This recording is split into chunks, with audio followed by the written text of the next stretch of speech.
Hi, I'm Dr. Ari Yares, licensed psychologist and parenting coach. Welcome to a Facebook Live event at the Innovative Dad. Innovative parenting is all about learning from our parenting experiences and continuing to grow from our parenting fails and, of course, to build on our parenting victories. Now, for most of us, winter isn't just coming, as they say in Game of Thrones, it's actually really arrived. And it's shown up at the same time that we're feeling some potential relief is on its way with the new COVID vaccines. But tagging along in most areas is also a spike in COVID cases in most of the United States. And this means we're going to be spending a decent portion of the winter inside or around our homes with our families instead of our usual plans for winter travel and recreation. All of this means that it's going to be just a little bit more challenging to keep the winter blues away and maintain our sanity as parents. Now, staying active and engaged is going to be an important part of our survival toolkit for this winter of COVID-19. Now, and I'm a big fan of starting off with a little bit of planning. And I think that means, for my household and for the parents that I talk to, about starting off with creating a winter bucket list, having a little bit of intentionality. Now, bucket lists aren't just for old men in a Morgan Freeman, Jack Nicholson movie. They're an opportunity to be thinking about the many different things that you'd like to try at any point in your life. We've created bucket lists for every city that we've lived in, and we tend to make one for each season to help us plan our free time. Now, I'll admit, it's been a little bit more challenging during these stay-at-home orders and quarantine to come up with, things to put on our bucket list, but it's been a worthwhile exercise. And creating a bucket list is an exercise in what the business folks call additive brainstorming. That means, in other words, all ideas are welcome, and we don't worry about the feasibility of an idea. And get your kids involved. Allow them to come with ideas that range from the practical to, okay, well, let's, go sledding somewhere in the neighborhood, to the slightly ridiculous. Oh, we can't go sledding in the neighborhood? Let's get the cardboard boxes and go sledding inside the house. After all, these changing landscapes, the COVID-19 restrictions and what we can do this week versus what we might be able to do next week are going to vary, and that's going to make some of our advanced planning a little tricky at times. But if we can do things, whatever it is, paint rocks, make face masks, bake things, cheesecake bars, churros, cookies, cinnamon ovens, anything. I'm getting hungry just thinking the list of things that you could attempt to recreate in your kitchen of places that you'd like to go. Take a look at the New York Times. I believe their travel section has been focusing on different places that you can sort of take yourself to in your own house. Look at that for inspiration. You could have a talent show, freestance competitions. If you're slightly geekily inclined, a Star Wars or a Marvel, if you want to go even longer, movie marathon. And of course, with the snow, maybe an opportunity to build a snow fort outside, or if we have another one of those winters where there just isn't a lot of snow, build one inside. The piece is to continually engage in this conversation. Make the bucket list on a whiteboard, on a piece of paper that you're able to change. Put it someplace prominently for when those winter doldrums hit. And they go, well, what should we do? Versus spending yet another weekend morning sitting around the kitchen table, Googling possible things that you could be doing, and then suddenly realizing that it's 3 o'clock in the afternoon and you actually haven't gotten anywhere or gotten anything done. Speaking of getting things done, another thing to think about for this winter is to set some personal goals. Now, of course, with New Year's Eve just around the corner, most of us are thinking about some resolutions. But those resolutions often sort of go by the wayside very quickly because we don't put anything in place to really, help them have some oomph. And I think if maybe this year we can put just a little bit more effort into those New Year's resolutions for ourselves, for our kids, and have them be more than just losing that extra, that COVID-19 that maybe you've put on in the last several months. But taking advantage of these opportunities of while we're in the house a little bit more, of skills to learn, experiences to have inside the house or in the neighborhood or in the area, Whether it is, helping a kid learn how to roller skate or try new recipes in a cookbook or pick up different kitchen skills, or even for yourself in terms of different things that you'd want to attempt in the house. And just maybe even make those goals be broader and connect them to the things that you're putting onto your bucket list. Um, and one of the nice things is things that I've been thinking about as a parent is that, can I have the goals and the experiences that I'm trying to create for my kids help build an additional layer of independence for them and look at this period of restrictions that we're living in as an opportunity for growth for them rather than as another woe is me, oh, we're not going to do this year and we can't do this year and that and all those things. It's better to stay on that positive focus. It's healthier for us. Something else to be thinking about over the course of this winter is setting your expectations for staying safe. And this is a challenge because that marker does move. And I think many of us are feeling that sense of hope that I've mentioned around the COVID vaccines. And it's been absolutely wonderful to see so many of my friends and colleagues who are on the front line of our healthcare system getting vaccinated and seeing that hope that they're having because they've gotten their first dose of the vaccine. But that doesn't mean necessarily that for the rest of us who are not in that first tier of getting the vaccine that we're able to really totally relax what we've been doing.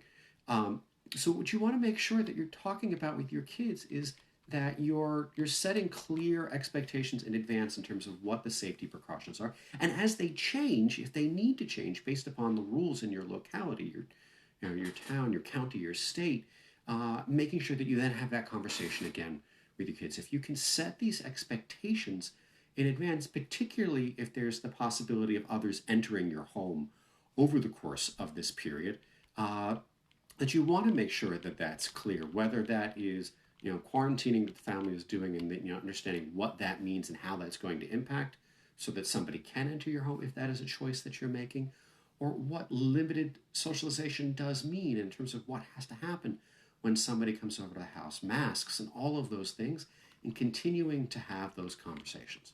Now, what I want to address before I wrap up this talk tonight is talking about parental burnout, because I think that is going to be one of the biggest challenges that we as parents have during this winter of COVID-19. I mean, folks, it's been 9, almost 10 months that we've been in our houses with our kids. And, something that you need to know is that like our burnout, our, all of this efforts that it's taken and the struggles and the shifts that we've made with work and our patterns and routines that have gone out the window and then need to be reinvented, is that as we burn out, that can put us in a place where negative parenting can really occur and we can actually do more harm than good. So if we actually address our burnout and not just sort of, okay, I'm going to have that stiff upper lip and I'm just going to chug through this one more time. It's just another day and I'm going to make it. And listen, there is a time and a place for putting that kind of effort in. But I think we need to take some steps. First thing I would say is, ease up on the perfection, folks. Don't try and live that Pinterest life where everything is perfect. If we're continually giving it our all and setting these high expectations, we're going to struggle because we're going to have a hard time making that day in and day out. And sometimes as they say, is the great is the enemy of the good. And maybe say to yourself, is this good enough? Listen, it's not the best meal that I would have liked to plan for the kids tonight, but listen, there's a vegetable. Now, it might be applesauce, but there's a vegetable on the table. And, and we're going to live with it tonight. And, maybe another night we'll have a meal that's more, up to, the 100% standard that you want to have, or maybe just a little bit closer. Next, as I mentioned, routines have been really tricky. You want to really try and set up those consistent routines. Research is showing us that, inconsistent parenting or a high level of family disorganization are factors that push towards parental burnout. So leaning on your routines can create stability anchors for you, and that can lower your stress level. Whether that is, creating specific times you're playing with your kids and you're turning off devices, that you're outdoors or indoors, or whether or not it's a movie night, or even just the simple chore charts and ways of, encouraging your kids to stick with these routines will be helpful. Now, another piece is just not go it alone. And I think it's been really hard for a lot of us as we've been, stuck inside and we're missing our typical social connections, is that, get some support.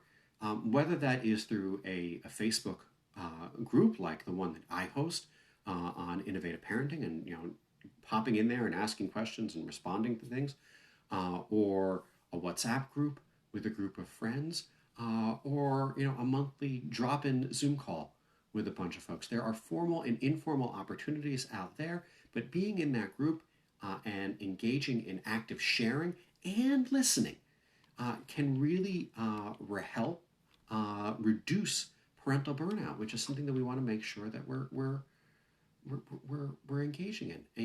And if that means that you need to take a more serious route and get yourself some formal help from a therapist, whether that's a psychologist or another mental health professional, and take that step. Many of us have employee assistance programs, EAPs, that we can access through our employers, and there is no shame in finding out what the number that is to make that phone call and being able to talk to somebody. Another area is just to sort of, simplify things. We've all been a little overzealous. We're planning this, we're planning that. Take off your cape for a little while and move out of the superhero parenting mode, and just, it doesn't have to be the perfect outing. As I said before, it doesn't have to look like Pinterest. If you need to cut out outings or cut out extra crafts just to free up time, or whatever it is, to just relax and do nothing and just sit in the floor and play with your kid, or sit in the floor and watch your kid play and not, worry about, oh, I need to set up the craft table for the next thing. Okay? It's about cutting yourself some slack.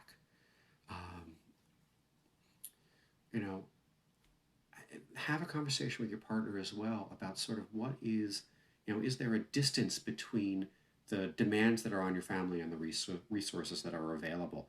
And that's a serious conversation, figuring out, how do we adjust the commitments that we have to increase the resources that we have? Because one of the things that we know from the mental health literature is that the more stressed that we become, actually, the harder it is to access the resources that we have and to think about creatively what we can do to help a problem. So figuring out ways to reduce the demands on life, and the things I've been talking about are ways to do that.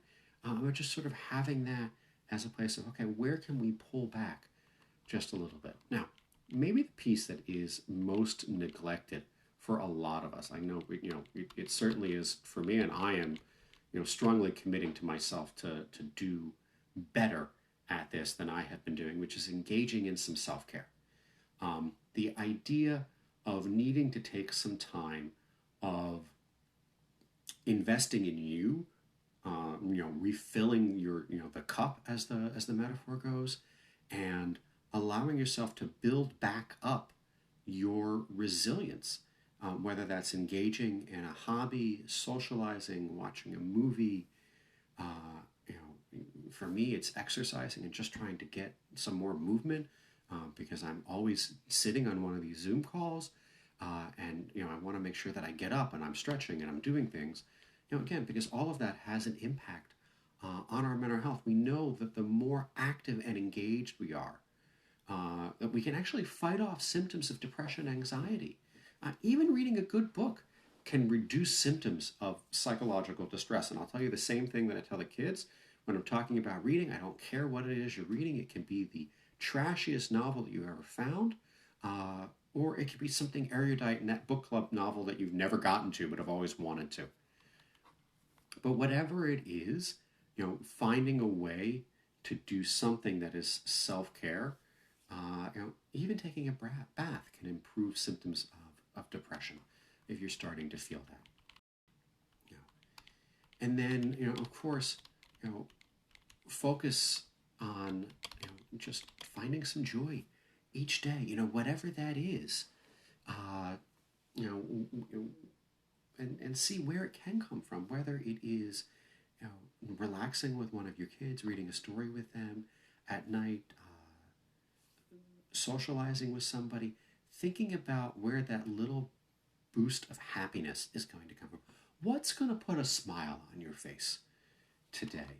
How are you going to do something, even just in terms of shifting your framing and just drawing your attention, being mindful of the positive, and calling it out. Even if it's just an email that you've gotten from your kid's school, it's like, wow, that really is sensitive to the situation that I'm in, or a picture that somebody shared, or even just a bad joke, a Facebook meme that you said and that's brought a smile to your face. And of course, I hope it goes without saying. I think this has been a challenge for a lot of us, given the discomfort that we have with bringing somebody else into our home to babysit our kids, that date night has sort of fallen by the wayside. So you do need to figure out how to make time for yourself with your partner, and reserve an evening of the week, if it can't be every week, every other week, even just once a month, where you're doing something fun, where you're not folding the laundry, you're not paying the bills, or any of those things that we often sit up late at night with each other to go and do, but that you're investing in your relationship with each other. Along the lines of the bucket list that you're creating for your family, create a bucket list for date night in terms of the things that you'd want to do that you can do at home, movies that you want to see together, foods that you want to cook, restaurants that you want to order in from, even if you can't dine out with them. Just thinking of different creative ways to connect with each other, to make sure that you're strengthening that relationship, because when one of you is down, you can draw strength and resilience from the other. And I think, I always push this mantra of embracing innovative parenting,